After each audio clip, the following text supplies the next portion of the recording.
இந்தா புடியுமா? ஏன் கொடுத்தா வாங்க மாட்டேங்கிற? இந்தா ஆர்டர் போட்டு வாங்கினேன். உனக்கு இது பிடிக்குமாம்ல? எங்க அண்ணன் சொல்லுச்சு வாங்கிக்க. யார் சொன்னது? உங்க அண்ணனா? ஆமா. புடி அஞ்சு. பரவாயில்ல சுபானி, எல்லாமே எனக்கே தரீங்க, அவருக்கு கொடுக்கலையா? அவருக்கு வேண்டாமா. இதுன்னா நீ நல்லா சாப்பிடுவியா, எல்லாமே நீ அஞ்சுக்கிட்டே கொடு அப்படின்னு சொல்லிருச்சு எங்க அண்ணன். இந்தா உனக்கு. எதுக்கு சோகமா இருக்கு இந்த பிள்ளை? எதுவும் திட்னியா? சுபா, நான் எதுக்கு அந்த பிள்ளையை பிடிச்சி திட்ட போறேன்? அது ஏன் சோகமா இருக்குன்னு அதுகிட்ட கேளு. என் கிட்ட கேட்ட ஆவுனே, இதுவும் திட்டி தொலைய. என்ன ரொம்ப பாவம் பார்த்து இறக்கப்படுற இன்னைக்கு? என்னன்னே பண்றது? ஒரு பக்கம் இந்த பிள்ளை மேல நான் கோவப்பட்டு திட்டுனாலும் இன்னொரு பக்கம் பாவமா இருக்குண்ணே. நான் அப்படிலாம் அந்த பிள்ளைய பேசக்கூடாதுன்னு நினைச்சிட்டு இருக்கேன். பேசக்கூடாதுன்னு நினைச்சிட்டு இருக்கியா? ஆமாண்ணே. அது ஒன்றும் இல்லை. நீயே சொல்லு சிபா. அஞ்சு கோவப்பட்டாலும் பரவாயில்ல, குழந்தைய அந்த பிள்ளைகிட்ட கொடுத்தாச்சு ஆர்த்தி கிட்ட. குழந்தைய கொடுத்த குழந்தைய நம்ம சும்மா சும்மா அவங்க வீட்டுக்கு போய் பார்க்கவும் பண்ணவுமா இருந்தா அவங்க ஒரு மாதிரி வருத்தப்பட மாட்டாங்களா? ஏதோ ஒன்று. அதனால தான் எனக்கு கோவம், வேற எதுனாலையும் கிடையாது. வருத்தப்படுவாங்க, கோவப்படுவாங்கல்ல. என்னடா குழந்தைய கொடுத்துட்டு சும்மா சும்மா பார்க்க வரேன்னு சொல்லிட்டு இருந்தா என்ன அர்த்தம் நினைக்க மாட்டாங்களா? நமக்கும் வேலை இருக்குன்னு சொல்றேன். போனோன்னு காலையில ஒரே பிடிவாதம். என்ன பண்றதுன்னு தெரியல. திட்டிவிட்டேன். திட்டினதோட தான் கோவமா கூட்டிட்டு வந்தேங்க. இங்க என்னடா இங்க சொல்லிட்டு இருக்கேன்னு எதுவும் தப்பா நினைக்காத அஞ்சு. நான் ஒன்றும் தப்பா நினைக்கல. ஆனா இங்க வந்து எதுக்கு எல்லாத்தையும் சொல்லிட்டு இருக்கீங்க நீங்க? ஏன் சொல்லக்கூடாதா? நான் யாரோ மாதிரி அப்ப நினைக்கிறியா அஞ்சு? ஏன் என்கிட்ட சொல்லக்கூடாதா? எங்க அண்ணே சொல்லலாம், சொல்லக்கூடாதுன்னு சொல்லல. எதுக்கு திரும்ப அந்த பிரச்சனையை பத்தி பேசிக்கிட்டு? சுபா, என்ன நேத்து முதற்கொண்டு எப்ப பார்த்தாலும் அஞ்சுவை திட்டிக்கிட்டு இருக்க ஆளு இன்னைக்கு அஞ்சுகிட்ட நல்லா பேசிக்கிட்டு இருக்கா? எனக்கு ஒன்றும் புரியல. ஒன்றும் இல்லைண்ணே, நினச்சி பார்த்தேனே. பாவம் இல்லை அஞ்சு. எங்கள் அம்மா இல்லை எனக்கு. அம்மாவுக்கு அப்புறம் அஞ்சு தானே. அஞ்சுவை நான் எப்படி பேசி நல்லா வச்சுக்கணும்னு நான் நினைக்கணும்ல. அதை விட்டுட்டு எப்போ பார்த்தாலும் அந்த பிள்ளையை நான் பிடிச்சி திட்டிகிட்டே தானே இருந்திருக்கேன். அதான் நினச்சி பார்த்தேன், ஏன் நம்ம இப்படி இருக்கோம் நடந்துக்கிறோம் அந்த பிள்ளைகிட்ட, பாவம் தானே அப்படின்னு நினச்சிட்டு தான் நான் நல்லாவே பேச ஆரம்பித்தேன். இனிமேல் இந்த மாதிரிலாம் அஞ்சுகிட்ட நடந்துக்க மாட்டேனே உண்மைக்குமே. அதனால தான் உங்களை ஃபோன் பண்ணி வானேன்னு கூட்டிகிட்டு வானேன்னு சொல்லிகிட்டே இருந்தேன். சாப்பாடு ஆகிட்டே இருக்கு, கொஞ்ச நேரத்தில் ரெடி ஆயிரும், சாப்பிடுங்க. என்னது இது? என்னால நம்பவே முடியல. நீயா இது பேசுறது? ஏய் சுபா, விளாடுறியா? காமெடி பண்ணிட்டு இருக்க பாரு. நிஜமா என்னால நம்ப முடியல சுபா, நீ பேசுறத பார்த்தா. நீ நம்பினாலும் நம்பாட்டியும் உண்மைக்குமே நான் யோசிச்சு பார்த்தது இதுதானே. எங்கள் அம்மாவுக்கு அப்புறம் எனக்கு அம்மாவாக இருந்து எல்லாம் பண்ணுறது அஞ்சு மட்டும்தான். அஞ்சுக்கிட்ட நான் ஏன் அப்படி நடந்துக்கணும் அப்படின்னு இப்போ எனக்கு தோணுது. ஏன் அப்படி நடந்துக்கிட்டேன் அப்படின்னு அஞ்சுக்கிட்ட சாரி கேட்கணும்னு தோணுச்சு.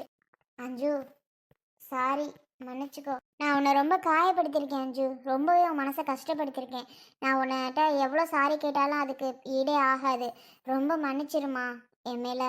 ரொம்ப ரொம்ப சாரி அஞ்சு. தப்பாக ஏதாவது பேசியிருந்தா ரொம்ப சாரி, தப்பாக எடுத்துக்காத. இனிமேல் உன்கிட்ட அந்த மாதிரி நடந்துக்க மாட்டேன், சரியா? ஐயோ நீங்கள் வேற, ஏன் நீ இப்படி பேசுகிறீங்க? இதில் என்ன இருக்குது? உங்கள் இடத்துல இருந்து யாராக இருந்தாலும் அப்படி தான் பேசுவாங்க, எனக்கு தெரியாதா? விடுங்க, இதை நான் தப்பாகவே எடுத்துக்கலையே. ஏன் நம்மளை பேசுகிறாங்களே கோவப்படும், அதனால் அது மாதிரி தான் நான் எடுத்துக்குவேனே தவிர வேறு மற்றபடி நான் எதுவும் தப்பாலாம் எடுத்துக்க மாட்டேன். ஏன் நீ என்கிட்ட போய் சாரி கேட்டுட்ருக்கீங்க? பரவாயில்ல விடுங்க. சரி, 2 பேரும் உட்காந்துருங்க. அங்கே சமையல் ஆகிட்டுருக்கு, டக்குன்னு நான் முடிச்சுட்டு அப்புறமா சாப்பிட்லாம், சரியா? ஆ கண்டிப்பாக. அண்ணே உட்காந்துரு, வரேன்.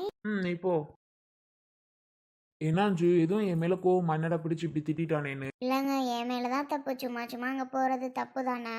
நீங்கள் சொல்லவிட்டு தான் எனக்கு புரியுது. ஆனால் சுபானி என்கிட்ட இந்த மாதிரிலாம் பேசுகிறது புதுசாக இருக்குது. சத்தியமாக எனக்கு ரொம்பவே புதுசாக இருக்குது. சுபானி எப்படிலாம் பேசுகிறாங்க அப்படின்ற அளவுக்கு இருக்குது. எப்படிங்க இப்படிலாம் பேசுகிறாங்க? என்னால் நம்பவே முடியலங்க. உன்னால மட்டுமா நம்ப முடியல? என்னாலையும் தான் நம்ப முடியல. சுபா என்னடா இப்படி போய் டோட்டலா மாறி போய் இப்படி பேசுதுன்னு நானே யோசிக்கிற மாதிரி இருக்கு. என்னாலையும் கொஞ்சம் கூட நம்ப முடியல. சரி வீடு, இப்ப என்ன அதனால? இல்லை, முன்னாடிலாம் கோவமாகவே பேசுவாங்க, ஒரு மாதிரி திட்டிகிட்டே இருப்பாங்க, மூஞ்சி காமிச்சிட்டே இருப்பாங்க. இன்னைக்கு என்னடான்னா இவ்வளோதான் பேசுகிறாங்க. அதுதான் என்னால் கொஞ்சம் கூட நம்ப முடியல, இந்த அளவுக்கு எப்படி பேசுகிறாங்க அப்படின்னு. அதுவே கொஞ்சம் ரியலைஸ் பண்ணியிருக்கும் போல. அதுவே கொஞ்சம் புரிஞ்சிருக்கும் போல. சரி அப்ப அப்படிதான் அப்படின்னு. அதனால யாருக்கும் சரி வீடு என்கிட்ட நல்லா பேசினா ரைட்டு. நீயும் சுபாவும் நல்லபடியாக எப்பவும் போல இருந்தா ஓகே தானே? ஆ எனக்கும் ஹாப்பி தாங்க. அப்பா ஏலே, எதுக்குடா பாலுகிற உங்க அப்பாவை பார்த்துட்டா? சரி சரி அழுகாத. நீங்களாப்பா என்ன பார்க்க வீடு தேடி வந்திருக்கீங்க? என் பார்க்கலாம் நான் வரல, என் பேரனை பார்க்க தான்டா வந்தேன். பொன்னி, ஏமா அந்த பக்கம் திரும்பி நிக்கிற? மாதான் அத்தை. ஏம்மா என் மேல அது கோவமா? அச்சா, அப்படிலாம் அப்படியேம்மா அந்த பக்கம் திரும்பி நிக்கிறா? சந்தோஷம் தான் மாமா நீங்க வந்தது எனக்கு. அப்பா நான் எக்ஸ்பெக்ட் பண்ணவே இல்லை. நீங்க சத்தியமா வருவீங்கன்னு நான் எக்ஸ்பெக்ட் பண்ணவே இல்லைப்பா. எப்படிப்பா? என்னடா எப்படி பண்ணா என்னத்த சொல்றது? நான் தாண்டா உங்க அப்பா வாங்கன்னு சொல்லி பிடிவாதப்படுத்துறேன். இல்லைங்க சிலக்கடி தாத்தாங்கிறான். அரணே பிள்ளையே வாங்கி. ஆடா யார் வந்திருக்காருன்னு பாரு. உங்க தாத்தாடா. போ போ தாத்தாட்ட போ. அப்பா இந்தாங்க. உங்களை பார்த்ததுமே தாத்தான்னு எப்படி கூப்பிடுறேன்னு பத்திலாம். என்னடா தங்கம் தாத்தாவை மறந்துட்டியா? ஆ தாத்தாவை ஞாபகம் வச்சிருக்கியோ? ஞாபகம் வச்சதுனால தானே இப்ப தாத்தான்னு கூப்பிட்டான். மறந்துட்டியன்னா என்ன அர்த்தம்? அதான் சரஸ்வதி, ஞாபகம் வச்சுதான் பிள்ளை இப்படி தாத்தான்னு கூப்பிடுறான் பாரு. நாடி தாத்தாவை தெரியுதா உனக்கு அடையாளம்? சிரிப்ப பாடுறா. அப்பா வருவீங்க நான் நினைச்சு கூட பார்க்கலப்பா. அதான்டா நான் வாங்க வாங்கன்னு பிடிவாதப்படுத்தி உங்க அப்பா கூப்பிட வந்திருக்கேன். வேறு பிள்ளை ஏக்கத்தோட இருக்கிறான் பாரு. அவனுக்கு பாவம் தாத்தா பாசம் இல்லாம தவியா தவிப்பான் தானே. ஐயோ நீ நிறுத்து, ஏதாவது சொல்லிட்டு இருப்ப. டோனி, என்னம்மா பையில கொஞ்சம் காய்கறிலாம் வாங்கிட்டு வந்திருக்கேன். இந்தா இன்னைக்கு போட்டு எல்லாத்தையும் சாம்பார் ஏன் அத்தை அருணா காய்கறி வாங்கிட்டு வந்திருக்காரு? இல்லம்மா, மொச்சை பருப்பு இது மாதிரி நீங்க வாங்கியிருக்க மாட்டீங்க. அதெல்லாம் எல்லாம் வாங்கிட்டு வந்தேன். புடிமா இந்தா வேண்டாங்க அத்தை. ஏப்பா வீட்டை விட்டு நாங்க வந்துட்டோம்னு கொஞ்சம் கோவமா இருக்கீங்களா? ஆஹா எதுக்கு ஏன் எது கோவப்படணும்? அப்படியெல்லாம் ஒன்றும் இல்லையே, கோவம்லாம் ஒன்றும் கிடையாது. வருத்தம்ப்பா. என்னடா நம்ம மகா மருமக பேரன் எல்லாரும் இப்படி வீட்டை விட்டு போயிட்டாங்களே அப்படின்னு எதுவும் கொஞ்சம் வருத்தம் இருக்காப்பா? ஆஹா நீ ஒண்ணுடா, நான் ஏன் வருத்தப்படுறேன்? அதெல்லாம் ஒரு வருத்தமும் எனக்கு இல்லை. ம், வருத்தம் இல்லையா? இப்படி ஆன்சர் பண்றாரு. ஐயோ லூஸ் மாக்கா ஒன்னா கேட்டுட்டு இருக்கு. உள்ள கேட்டா ஆமாடா வந்துட்டியே வருத்தப்பட்டேன் அப்படின்னு சொல்லணும். அது என்ன வருத்தம் இல்லை இல்லைன்னு அவங்கிட்டே சொன்னா என்ன அர்த்தம்? சரஸ்வதி அதானே உண்மை. இவங்க வந்துட்டாங்கன்னு நான் எப்போ வருத்தப்பட்டேன்? இல்லையே, நான் ஒன்றும் வருத்தம்லாம் படலையே. அதுதான் சொல்றேன். அடச்சி, ஏன்டா நீ இந்த மனுஷன்ட்ட கேட்டுட்டு இருக்க? கேட்காத. என்னடா உங்க அப்பே மாதிரி நீயும் வந்துடாத என்ன? தாத்தா மேல கொஞ்சமாவது பாசமா இருக்கணும், புரிஞ்சுதா? அவனுக்கு தான் தாத்தா மேல பாசங்கிறது இல்ல. நீ அது தாத்தா மேல பாசமா இருடா. என்ன அப்படி பாக்குற? சொல்றத புரிஞ்சுக்கோ சரியா? தாத்தா எல்லாம் உன் நல்லதுக்கு தான் சொல்ற. சி, வாங்கப்பா உள்ள. பரவாயில்ல பரவாயில்ல, இப்படி சேர் இருந்தா ஒன்று கொண்டு வந்து போடுன்னு அப்படியே உட்காந்துக்கிறேன். உள்ள என்னத்த வந்தேன்? எதுக்கு தான் நீங்க வந்தீங்க? இல்லை நான் தெரியாம தான் கேட்குறேன். அவனை கேட்கறதுக்குள்ள இன்னும் இடக்கு முடக்க பதில் சொல்றீங்க. அவனை கஷ்டப்படுத்துற மாதிரியே பதில் சொல்றீங்க. ஒன்னொன்னும் நீங்க பேசுறதெல்லாம் எனக்கு புரியலையே. இவரே பேசாம இரு சரஸ்வதி. இப்போ ஒரு சேர் எடுத்தது இங்கிட்டு போட சொல்றது தப்பா? இப்படி உட்காந்துருப்பேன் நான், அதுக்கு தான். இவ்வளவு தூரம் வந்துட்டு வீட்டுக்குள்ள கூட போகாம போனா நல்லா இருக்குமா? ஏய் நான் வந்ததே பெருசு. நீ போட்டு பிடிவாதப்படுத்தின ஒரு காரணத்துக்காக தான் நான் வந்தேன். இல்லைன்னா இவனெல்லாம் பார்க்க வரணும் எனக்கு அவசியமே கிடையாது. நீ டார்ச்சர் பண்ணதுனால தான் நான் வந்தேன் சரியா? அதை விட்டுட்டு நீ ரொம்ப பேசாத. அவ்வளோதான் பார்த்துக்க. நான் உட்கார்றேன்னா உனக்கு என்ன இப்போ? மாமா நின்றுட்டு போறாரு வீடு. எதுக்கு நீ சத்தம் போடுற? இன்னும் என்னடா நாங்க வந்து வருத்தமாப்பாங்கிற. ஐயோ எனக்கு வருத்தமே இல்லைங்கிறாரு. இங்க பாரு, நான் அஞ்சு வீட்டுக்கு தான் போகலான்னு நினச்சிக்கிட்டு இருந்தேன். இவ இருக்காளே, வாங்க போய் பேரனை பார்ப்போம், வாங்க போய் பேரனை பார்ப்போன்னு தொல்லைப்படுத்தி என்னை இங்கே கூட்டிகிட்டு வர்றான். இல்லைன்னா எனக்கு இங்கே வர்றதுக்கெல்லாம் இஷ்டமே கிடையாது. நான் பாட்டுக்கு நிம்மதியாக அஞ்சு வீட்டுக்கு போகலான்னு பார்த்தா இவ படுத்தின பாலில் தான் நான் இங்கேயே வர்றேன் பார்த்துக்க. அவங்களுக்கு தான் வர விருப்பம் இல்லைல்ல, அப்புறம் ஏம்மா நீ இங்கே கூட்டிகிட்டு வர? வர விருப்பம் இல்லாதவங்கள நீ எதுக்குமா இங்கே வா வாங்க வாங்கன்னு கூட்டிகிட்டு வர? இதே புள்ள கொஞ்சம் ஏக்கத்தில் இருப்பான், இவரே தூக்கி வச்சிருப்பாரு. புள்ள கொஞ்சம் பார்த்தா சந்தோஷப்படுவானே அப்படின்னு நினச்சி தானே நான் கூட்டிகிட்டு வந்தேன். ஆனால் இந்த மனுஷன் இப்படிலாம் பேசுவாருன்னு எனக்கு தெரியாமல் போச்சேடா.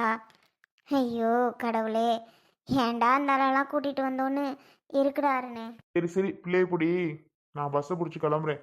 உங்கள் ஆத்தா கறியை வச்சிருந்து நீ எப்போ வேணாலும் அமுச்சு விடு, ஒன்றும் பிரச்சனை இல்லை. இதுக்கு தான் நான் வர்றதே இல்லை. இவன் எப்படியா இருந்தாலும் என்கிட்ட வம்புழுத்தி ஏதாவது என்னை திட்ட தான் செய்வான்னு எனக்கு நல்லா தெரியும். நல்ல நல்லதுமா, எதுக்கு நீங்கள் இங்கே வரீங்க? எதுக்கு எங்களை தொல்லை பண்ணுறதுக்கு வரீங்களா? நாங்கள் பாட்டுக்கு தனியாக நிம்மதியாக தானே இருக்கிறோம். எதுக்கு இவரெல்லாம் கூட்டிகிட்டு இங்கே வரீங்க? என்னடா இதை இப்படி பேசுகிறாளே நீங்கள் நினச்சிக்காதீங்க. எனக்கு தோணுறதான் நான் சொல்கிறேன். தயவு செஞ்சு உங்களை வர வேண்டான்னு தான் நான் சொல்கிறேன். எதுக்கு நீங்களாம் வந்து எங்களை தொந்தரவு பண்ணி தொல்லைப்படுத்திட்டு இருக்கீங்கன்னு எனக்கு தெரியாத. அவர் வர முடியாதுங்கிறவரை எதுக்கு நீங்கள் கூட்டிகிட்டு வரணும்? போனா போட்டுன்னு விட்டுட்டு வர வேண்டியதானே, பின்ன எதுக்கு இழுத்துட்டு வந்தீங்க? வந்தா பிள்ளையை பாப்பாருந்தாம்மா நினைச்சேன் நான். ஆனா இந்த மனசன் இப்படி இருப்பாருன்னு நான் நினைச்சு கூட பார்க்கல சோனி. இவரெல்லாம் எப்பவும் இப்படிதான் அத்தை, மாறவே வாய்ப்பு கிடையாது. அருண், பிள்ளைய வாங்குங்க முதல்ல. சோனி சொல்கிறது தான் கரெக்டு. என் மவனை கொடுங்கப்பா. என் வாழ்க்கையில் அப்பாங்கிற ஒருத்தர் இனி இல்லவே இல்லை. நான் முடிவு பண்ணிடுறேன், அழிச்சிடுறேன். புர்ரா, வந்து இவ்வளோ அவமானம் எனக்கெல்லாம் ரொம்ப தேவைதான். அப்படியே போட்டேன்னா போய் சேர்ந்துருவோம் பார்த்துக்கா. வரலன்னு தானே சொல்லிட்டு இருக்கேன். எதுக்கு நீ என்ன வா வா நீங்கள் இழுத்துட்டு வந்த இப்போ? எதுக்கு என்ன இங்கே வா வான்னு இழுத்துட்டு வந்த? வரலன்னு சொன்னால் கேட்க மாட்டேன். பிள்ளைய பார்க்க தானங்க வாங்கன்னே, ஏங்க அப்படி பண்ணுறீங்க? ஆ, வந்து அவங்கள்ட்ட நல்லா வாங்க நீங்கள் பேசுகிறீங்க. அவன்கிட்ட என்னமோ போல யாரோ எவரோ மாதிரி பேசுனா அப்போ அவனுக்கு எப்படி இருக்கும்? என்ன எப்படி இருக்கும்? யாரோ மாதிரி எவரோ மாதிரி யார் பேசுகிறா? பண்ணுறது எல்லாம் நீனு பேச்சா பேசுகிறா? வாய் மூடிட்டு ஓடிட்டு சொல்லிட்டேன். பிள்ளை எப்படி நான் கிளம்புறேன். இந்தரா அட இருங்க, போகலாம் அப்புறமா, நானும் வாரேன், வாங்க. போடி, நீ எப்போவோ வா, எனக்கு தேவையே இல்லை. நான் இந்த ஆளெல்லாம் மனுஷனாடா? அருணே, சத்தியமாக எனக்கு தெரிலடா, மனுஷனா என்னன்னு எனக்கு புரியலடா. உன்னை கஷ்டப்படுத்துறதுக்கு என்னை மன்னிச்சிடடா அருணே. நான் தேவையில்லாமல் அவரை கூட்டிகிட்டு வந்தது ரொம்ப தப்பு தான் நினைக்கிறேன், இப்போ நினைக்கிறேன். மா சரி விடுமா. அவர் இன்னைக்கு அப்படி பண்ணுறாரு, எப்பவும் அப்படிதான். அவர் மாறுறதுக்கு வாய்ப்பே இல்லைம்மா. நான் கூட வராரு, சரி பரவாயில்ல மனசு மாறிட்டார் போல அப்படின்னு நான் நினச்சேன். ஆனால் சத்தியமாக அவர் அப்படி கிடையவே கிடையாதும்மா. சரி ஓகே பரவாயில்ல. மா நீ வாம்மா, உள்ள வா போகலாம். இதுக்கு இவர் வராமலே இருந்திருக்கலாமே. நீ ஏமா பிடிவாதப்படுத்தி இவரெல்லாம் போய் இங்கே கூட்டிகிட்டு வர? இவரை பற்றி தான் உனக்கு தெரியாதா என்ன? தெரியும் தானே, அப்புறம் எதுக்கு இவரை கூட்டிகிட்டு வர்றீங்க? என் புத்திய செருப்பால் அடிக்கணும்டா. நான் கூட்டிகிட்டு வந்திருக்க கூடாது தான், தேவையில்லாமல் இங்கே கூட்டிகிட்டு வந்து உன்னை கஷ்டப்படுத்துகிறேன் பாரு. நான் என் புத்திய செருப்பால் அடிக்கணும். மன்னிச்சிடுடாருன்னு நான் தான் உன்கிட்ட மன்னிப்பு கேட்கணும். சரி போங்க உள்ள.